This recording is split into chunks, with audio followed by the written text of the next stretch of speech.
Hello bachcho, let's read out the question first. A proton of mass 1.67 into 10 raised to mass 27 of kg and a charge of 1.6 into 10 raised to mass 19 coulomb is projected with a speed of 2 into 10 raised to 6 meter per second at an angle of 60 degrees to the x-axis. If a uniform magnetic field of 0.104 Tesla is applied along the y-axis, the path of proton is.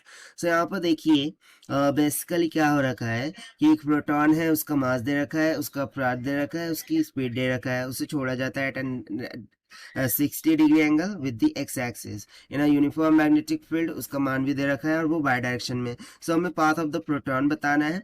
सो चलिए देख लेते हैं हम यहाँ पर solution से, but before of it's let's talk about the key concept which we are going to use here for this question. So यहाँ पर ना बेसिकली हम दो फॉर्मूलाज का यूज करने वाले हैं। एक तो हो जाएगा रेडियस का, जो कि हमें दे देंगे रेडियस जो भी होगा वो। बट बिफोर ऑफ इट्स देखिए सबसे पहले यदि मैं डायरेक्शंस देखूं, सो अकॉर्डिंग टू क्वेश्चन यहाँ पे देखिए क्या हो रहा है कि ये मैग्नेटिक फील्ड की दिशा हो गई वाई डायरेक्शन और अलोंग द एक्स एक्सिस, ठीक है, एक्स में क्या मूव कर रहा है, अपना प्रोटॉन पार्टिकल मूव कर रहा है at an angle of 60 degree with respect to the x axis। इस तरीके से जो प्रोटॉन है वो क्या कर रहा है, इस मैग्नेटिक फील्ड में मूव कर रहा है। सो यहाँ पर देखिए इसके बेसिकली दो कंपोनेंट होंगे ना, एक तो हो जाएगा v ऑफ y, ठीक है, और इधर वाला जो कंपोनेंट होगा v of x। So v of x के कारण से वो चला जाएगा इस तरीके से, लेकिन v ऑफ y के कारण से अगेन वो चला जाएगा इस तरीके से, यानी कि इसका जो मूवमेंट होगा वो कैसा होगा, हेलिकल होगा। सो यहाँ पर हम सिंपली सबसे पहले तो ये डिफाइन कर देते हैं कि जो मूवमेंट है वो तो हेलिक्स आने वाला है। इतना क्लियर हो गया, हेलिक्स पाथ, ठीक है, हेलिक्स पाथ आने वाला है जो भी प्रोटॉन है उसका मोशन का। Now the concept which we are going to use, इसका कुछ ना कुछ तो रेडियस होगा ना। सो रेडियस का फॉर्मूला हम यहाँ पर यूज करते हैं, आर इज इक्वल्स टू क्या हो जाता है, m v divided by q B के बराबर। बट जैसे कि यहाँ पर एंगल कॉन्सेप्ट है तो यहाँ पर हो जाएगा साइन ऑफ थीटा, सिंपल। तो चलिए और सेकंड फॉर्मूला भी यहाँ पर लिख देता हूँ, ठीक है। सेकंड फॉर्मूला हो जाता है T is equals to 2 pi are divided by the V vector. So basically V जो है ना ये परपेंडिकुलर वेक्टर है, ठीक है, यानी कि perpendicular component of the field होगा।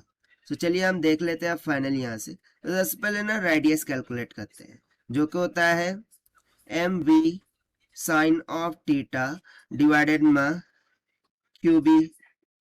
सो दिस इज इक्वल्स टू क्या हो जाएगा, r is equals to mass कितना दे रखा है 1.67 × 10⁻27 multiply by sine of. Now see ये जो एंगल थीटा है ना ये basically with respect to magnetic field होना चाहिए, ना कि विथ रिस्पेक्ट टू एक्स, क्योंकि हम ऑलवेज डिफाइन करते हैं मैग्नेटिक फील्ड एंड वेलोसिटी के बिटवीन में एंगल। सो यदि ये 60 है, सो ये इतना कितना हो जाएगा 30 डिग्री। सो ये हो जाएगा sine of 30 degree, right, divided में हो जाएगा चार्ज है 1.6 into 10⁻⁻19 multiply by magnetic field का मान दे रखा है 0.104। एंड एक चीज रहेगी ना हमारे पास वेलोसिटी, राइट, जो कि न्यूमरेटर में था 2 इंटू 10⁻6 मीटर पर सेकंड। जब आप इसको सिंप्लीफाई सॉल्व करेंगे तो रेडियस निकल के आएगा 0.1 मीटर के बराबर, ठीक है। सो ये हो गया सेकंड आंसर। पहला तो हो गया कि हेलिकल पाथ कवर करेगा, दूसरा हो गया कि रेडियस कितना होगा। अब हम बढ़ते हैं टाइम पीरियड की तरफ। तो टाइम पीरियड के लिए क्या करेंगे, हम सेम थिंग फॉर्मूला लगा देंगे। सो टाइम पीरियड का फॉर्मूला होता है 2 pi are divided by the perpendicular component, ठीक है। So this will be equals to the 2 pi r. So यहाँ पर यदि मैं आर का मान रख दूं, ठीक, यहाँ पर हम क्या करते हैं जो आर का मान है फ्रॉम द प्रीवियस वन उसको रख देते हैं। सो ये हो जाएगा 2 पाई एम वी, और यहाँ पर भी वी था, multiply by q B. So देखिए वी से वी कैंसिल हो गया, this will be equals to 2 pi into mass कितना दे रखा था 1.67 × 10⁻27 kg डिवाइडर में हो जाएगा charge 1.6 into 10⁻19 multiply by magnetic field कितनी थी 0.104. Let us check. ओके 0.104. तो जब आप इसको सॉल्व करेंगे ना, सो नियर अबाउट 2.10⁻⁷ हो जाएगा, right. 2 pi into 10⁻⁷ of second की. सो देखिए ये आ गया हमारा थर्ड पार्ट का आंसर कि इतना उसका टाइम पीरियड हो रखा होगा. So this is the required solution which we have solved by using the conceptual formula of radius. Now let us take the option. So यहाँ से देखिए जो ऑप्शन सी हमें दिख रहा है कि हेलिक्स ठीक है, वो पाथ क्या होगा उसका, हेलिक्स होगा, रेडियस हो गया 0.1 मीटर और टाइम पीरियड हो गया 2.10⁻⁷. सो इसीलिए ऑप्शन सी यहाँ से क्या हो गया, correct. So this is the required solution. I hope you understood. Well, best of luck. Thank you.